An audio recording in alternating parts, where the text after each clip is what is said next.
Hey guys, Bearded Bricks bringing you guys another Lego City planning video, more or less about how do you want to design your city and things you should know before going in and designing your rail system, because it is very important when you guys are making your mills plates and you are organizing your rails to make sure that you have trains that can run on them.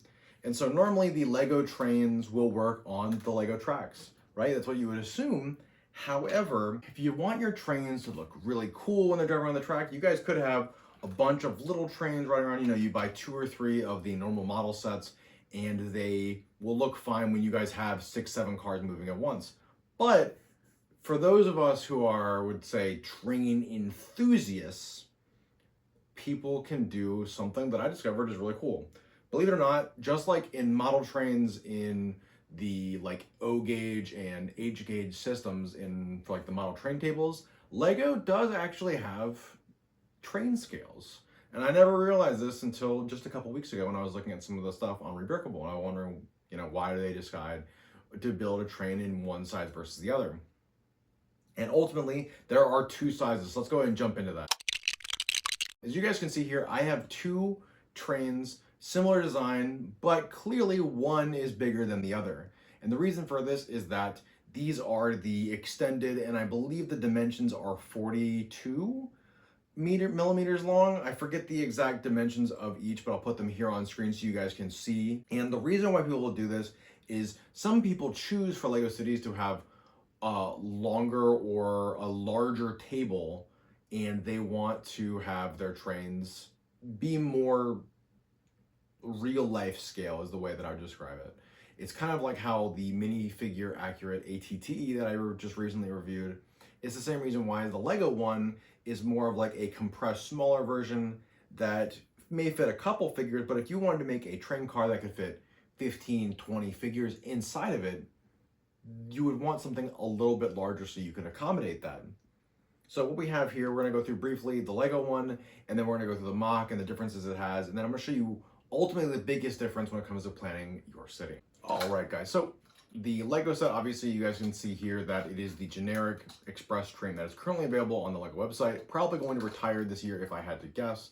It might retire at the beginning of next year. However, it has the nice sleek black and green design, and there are 4 chairs inside this set. If I were to hook this up to the regular Lego train, you will see that it works perfectly fine. It's adequate. It is a perfect train playset. You do have the standard play features like the doors, the wheels that turn on the track, and obviously the motor that comes with this Lego set can pull the train. And it can probably pull up to 3 or 4 of them, so be it. This train does have 1 motor, so keep in mind that if you had more than probably 4 or 5 cars, this train might have some difficulties.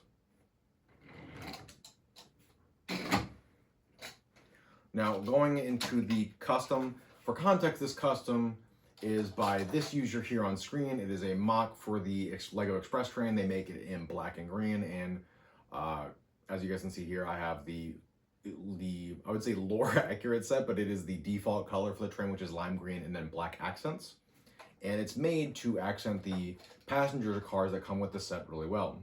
The MOC builder also has the designs to extend both the locomotive and the cars that come with the set as well. So it's definitely something you guys should think about if you want to have a larger train in your city, or at least you want to work with what you already have. You don't want to spend too much money. You can absolutely do that. I believe the instructions were like $8 to $12 when I got them, and they come with everything you need, tons of different designs, PDFs, and the parts list as well are all on Rebrickable, and they'll be in the description below.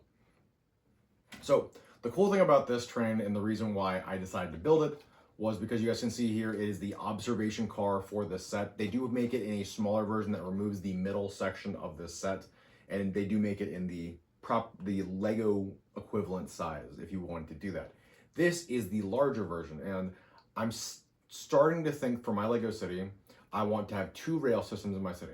The inner rail system will be used for the normal, smaller size Lego trains, whereas the train system that'll be on the edge of my table that goes around the entire table will be for larger trains like this. And they'll be able to accommodate the smaller Lego trains, but they'll also accommodate the larger ones as well. And I just think something about the size just looks really cool. You know, on the top of this, if I pull this top piece off, which is just one large piece. So as you guys can see here, I have one large glass pane for the entire roof of this set, which is pretty cool. And on top, I am missing a chair that I ordered with the set, and I may order a second one or not. I kind of like having the stairs on the inside exposed, but I can fit 8 figures on top, and I can fit another 8 to 10 figures down below as well. So it really is like one of those things that's a spectacle to see it going around the track, especially if you have 2 or 3 more cars that are of the same size and then a larger locomotive on both ends. It'll make the set look immaculate. And it's all for displayability. It's all to show just a sense of scale within your city. Because some people, what they'll do is they'll have some of the largest builds towards the center of their city, and then as you taper outwards, the buildings will get smaller and smaller to add a matter of perspective to your builds. Instead of building everything in massive, you know, huge scale, to avoid, obviously things are expensive, it allows builders to deliver depth, and it's just one of the many tricks that these lugs do to have a sense of scale from the viewer who's standing, you know, 5-6 feet away from the center of the build. And it's always something that you want to think about when you're building these sets. But again, there's one big warning I need to tell you guys before you guys go and buy the parts for this set. Having it attached to the full train that you guys can see here, it does look really good. And if you had the extended passenger car on this side, on that end, and then another train having 5 cars long, it would look terrific in a exterior of a Lego City, driving through cornfields and farmland and rural areas. It would look great. But here's the big thing you guys got to consider when you're building these sets. You have to consider your track and how you plan on using them. While the normal Lego trains can actually go across the tracks no issues,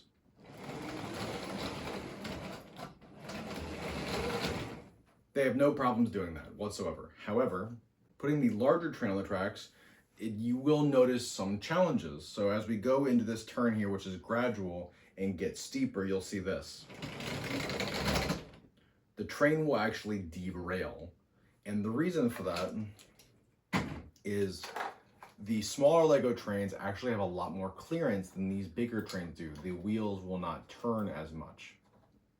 And that's just a byproduct of having a larger train. But the bottom of the train bottoms out on the tracks as it turns. But if you do a gradual turn the whole way, you'll see we have made some changes. If the turn is tapered and has a straight piece between each curved piece, the trains will work just fine. So it only will require like a small amount of tweaking for some Lego cities. I know a lot of people actually do their Lego tracks and they are floating above the base plates. They don't actually press them down unless they're on a straight piece. So just something to consider if you guys are planning to have the longer than, I think it's 36 to 38 millimeter in your Lego city. Obviously, the little bit of difference, obviously you could just put these in your train yards for displayability purposes and they'll look really cool nonetheless. Or you can actually have them functional and driving around your city, and it just gives them a ton of depth and just makes them seem a lot cooler. I'd love to know what you guys think about this down in the comments. Let me know if you guys plan on making your trains larger. I'd love to hear from you guys down below. As always, I've been Greater Bricks, and I'll see you guys in the next one.